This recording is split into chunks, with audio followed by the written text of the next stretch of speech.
تاسو دا سوچ مو کوئ ګوره چې دوی به د خپله دنیا کې خوشحاله دي دوی دومره خفه دي او دومره غمونه دي خو ښکاري داسې چې د بېدینو ته چې دا که څه نعمتونه دي هغه په دوی دي هېڅ نعمت نشته او هغه چې په کرسۍ کښېني تپوس دې وکړي چې دا څنګه بس دا د الله خاص رحم او کرم دی چې وایي دې دې راورسوه الله چې رحم او کرم وکړي ډم دې نه جوړوي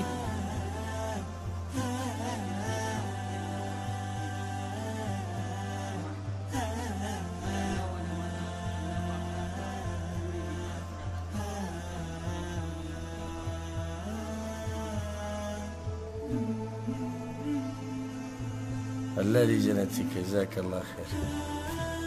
بارك الله فيك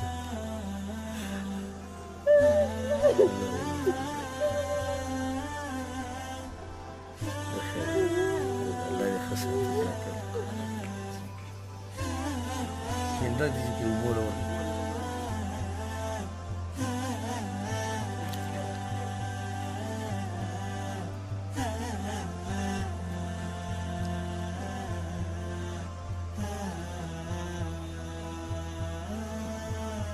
الله سبحانه وتعالى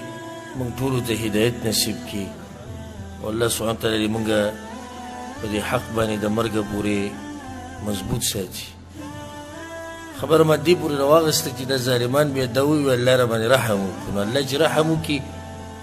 هغه خپل طرف ته نږدې کوي